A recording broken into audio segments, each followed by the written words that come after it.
Wabarakatuh kepada semua murid tahun 6 Pak Jaya. Diharapkan berada dalam keadaan sihat semuanya untuk sama-sama mengikuti PDPR kita untuk tajuk yang seterusnya pada hari ini. Jadi pada hari ini apa yang kita nak pelajari sebenarnya? Okey. Hari ini kita nak belajar tentang bunyi.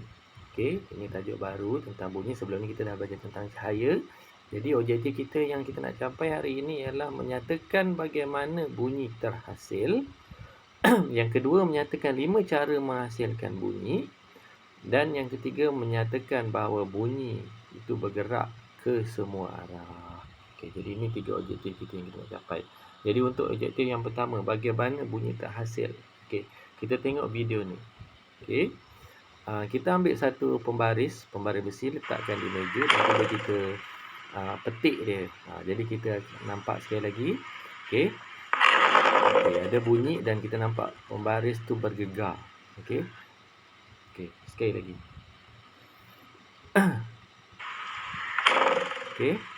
Nampak tak dia bergegar? Okey. Jadi gegaran ini kita panggil sebagai getaran. Getaran ini menyebabkan bunyi pembaris itu terhasil. Okey, itu contoh yang pertama. Contoh yang kedua. Kita tengok bila kita petik gitar, perkara yang seumpamanya juga hampir serupa berlaku. Okey, bila kita petik, kita nampak tali itu bergegar, ataupun bergetar. Okey, jadi daripada situlah datangnya bunyi gitar tu. Okey, kita tengok contoh seterusnya lagi. Okey, kita dah tengok gitar, dah tengok pembaris. Okey, ni kita tengok macam alat muzik lah. Kita letakkan biji bening di atas tu dan kita ketuk dia. Kita nampak tak biji biji benih tu dia bergoncang, bergegar, iaitu dia bergetar juga, macam juga dua contoh yang kita dah tengok tadi. Okey, itu contoh yang ketiga. Dan kita tengok contoh yang keempat. Ini kita tiup. Dalam botol ni dia ada air, dan bila kita tiup, dia juga boleh menghasilkan bunyi. Okey, nampak tak air tu dia bergegar ataupun bergetar. Okey, sekali lagi. Okey, lalu bunyi pun terhasil dari situ. Dan yang keempat, yang ini agak jarang sikit kita tengok. Okey, ini kita panggil sebagai tala bunyi. Bila kita ketuk, kita dengar tak bunyi dia macam berdengung macam tu kan. Okey, jadi benda ni bila kita ketuk, okey, kita dah nampak dia berbunyi. Tapi bila kita letakkan pada satu manik yang ringan, manik tu dia bergerak-gerak. Jadi ini menunjukkan bahawa objek tersebut bila diketuk, dia bergetar sebenarnya. Okey, getaran itulah yang menghasilkan bunyi yang berdengung tu tadi. Jadi bolehlah kita simpulkan daripada semua contoh yang kita tengok tadi tu bahawa bunyi terhasil melalui getaran sesuatu objek. Okey, benda tu bergetar dulu barulah bunyi itu terhasil. Okey, jadi kebanyakan alat muzik, tak kira kita tiup ke, kita ketuk ke, kita petik ke, kita gesek kan, dia ada getaran barulah ia menghasilkan bunyi. Okey, itu objektif kita yang pertama, iaitu menyatakan bagaimana bunyi terhasil. Bunyi terhasil melalui getaran sesuatu objek.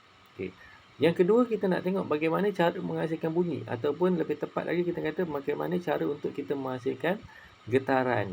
Jadi tadi kita dah tengok contoh, kalau gitar ataupun awak selalu main ukulele, ada gambus, ada sitar. Sitar ni alat muzik India, bentuknya macam gambus juga dan dia ada tali. Jadi benda-benda ni semua kita kena petik dia. Petik talinya bergetar barulah dia menghasilkan bunyi. Jadi cara yang pertama menghasilkan bunyi ialah dengan cara kita memetik dia. Tadi yang pertama pembaris tu pun kita petik dia, lalu terhasillah getaran. Okey, yang pertama petikkan. Okey, ini adalah contoh alat muzik dia, gitar. Yang kedua tepukkan. Okey, siapa tahu nama benda ni? Biasa kita jumpa kan. Okey, bunyinya adalah chas macam tu langsing. Okey, yang ini kita panggil sebagai simbal. Okey, S-I-M-B-A-L, simbal. Kalau drum tu pun ada juga piring ni, disc ni. Selain daripada drum, benda ni bila kita ketuk dia menghasilkan bunyi yang langsing lah. Okey, jadi ini kita hasilkan bunyi dengan cara kita tepuk dia, kita lagakan dia dan terhasil bunyi. Macam kita tepuk tangan jugalah. Okey. Jadi dengan tepuk tangan kan terhasil bunyi. Yang ini benda ni kita gantikan alat muzik supaya bunyi dia lebih langsing. Okey. Yang kita gunakan kaedah tepukan untuk kita hasilkan bunyi dia. Okey. Itu yang kedua. Yang ketiga, tiupan. Okey, macam tadi botol tadi pun sebenarnya bila kita tiup, udara dalam ruang kosong itu dia bergetar lalu terhasillah bunyi. Jadi sama juga seruling ni ataupun ada recorder, trompet, saksofon, dalamnya mesti kosong. Barulah kita boleh getarkan udara di dalamnya dan menghasilkan bunyi di situ. Okey? Jadi cara ketiga untuk menghasilkan bunyi adalah dengan cara kita meniup ataupun tiupan. Sama juga macam whistle. Benda-benda yang kita tiup mesti dalam dia ada ruang udara untuk kita getarkan dia. Okey? Dan yang keempat ialah dengan cara kita pukulan ataupun ketukkan. Contohnya drum, kompang, apa lagi? Rebana, okey? Gendang dan sebagainya kita pukul, lalu permukaan ini dia bergetar dan menghasilkan bunyi. Macam mana kita nampak getar tadi yang kita tengok ada biji benih tadi tu, dia bergegar di atas tu. Okey. Sama juga kalau kita ambil tin biskut, kita terbalikkan dekat belakang tu, bila kita letakkan biji benih, kita ketuk, kita nampaklah benda tu bergetar kan. Okey. Ini cara yang keempat dengan cara pukulan. Dan yang kelima, kita gesek. Kalau gitar kita petik, biola pula kita gesek. Jadi tali dia juga bila kita gesek, dia akan menghasilkan satu getaran yang halus. Sebab tu bunyi gitar dia lain dengan bunyi biola. Sebab getaran yang dihasilkan itu tidak sama. Okey. Jadi sebenarnya macam mana kita boleh dengar bunyi ini? Okey. Bila kita hasilkan getaran itu akan menggetarkan udara dan juga medium-medium lain. Contoh kalau kita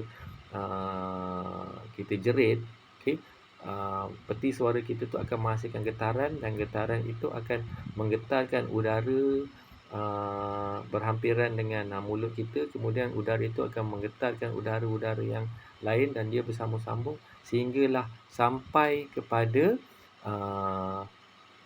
udara yang berhampiran dengan telinga kawan kita dan getaran itu masuk ke dalam telinga kawan kita, jadi dia boleh dengar suara kita. Jadi bukan saja melalui udara, getaran juga boleh bergerak melalui air dan juga pepejal. Sebab tu kita letaklah telinga kita kat meja, lepas tu kita ketuk meja tu, kita akan dapat dengar bunyi yang amat kuat. Okey. Okey. Jadi getaran itu bergerak melalui meja ataupun pepejal lah. Meja ni dia pepejal. Begitu juga melalui air pun dia boleh bergerak juga. Okey. Okey, jadi sebab itu ikan ataupun hidupan-hidupan lain dia boleh mendengar juga bunyi. Tapi pendengaran dia tidak sama dengan kita lah. Okey. Kerana kita lebih sesuai mendengar melalui medium udara. Okey, untuk haiwan lain dia boleh mendengar melalui medium air. Kita kalau dalam air pendengaran kita kurang baik kan. Jadi begitulah getaran itu perlu berlaku, dia menggetarkan medium-medium yang berhampiran dengannya sampailah kepada telinga si pendengar. Okey. Jadi ini adalah 5 cara bagaimana getaran atau bunyi dihasilkan, dan bunyi dia akan bergerak ke semua arah. Contohnya kalau kita tengok dalam gambar ni, bila penjaja ni dia membunyikan lonceng, okey, bunyi lonceng itu akan didengar dari seluruh arah. Dari belakang dia, dari depan dia, dari tepi dia, dari depan dia. Orang yang berada di atas pun sama. Okey. Jadi bunyi itu, getaran itu bergerak kepada semua arah, menyebabkan semua orang yang berada di sekeliling dia akan dapat mendengar bunyi tersebut. Jadi dia bukanlah bergerak dalam satu arah ke depan saja ataupun ke kanan ataupun ke kiri saja. Sebab tu di masjid dia akan letakkan corongnya di tempat yang tinggi. Jadi bila kita laungkan azan, suara azan itu boleh didengari di seluruh tempat. Okey. Daripada depan, belakang, kiri, kanan. Okey. kerana bunyi itu bergerak ke seluruh arah. Sama jugalah kalau kita letakkan mercun ke bom. Bom tak adalah mercun. Jadi orang di sekeliling kita akan dengar dia. Okey, kerana bunyi itu bergerak ke semua arah. Okey. Jadi dengan itu cukuplah kita punya pembelajaran. 3 objektif kita cuba nak capai hari ini. Cikgu harapkan kamu dapat menguasai ketiga-tiga objektif ni dan jawab soalan yang telah pun cikgu sediakan. Jadi untuk itu cikgu ucapkan selamat belajar kepada kamu. Jaga diri dan kesihatan selalu. Semoga kita jumpa lagi di kelas yang akan datang. Jadi cikgu ucapkan selamat belajar dan Assalamualaikum warahmatullahi wabarakatuh dan bye-bye.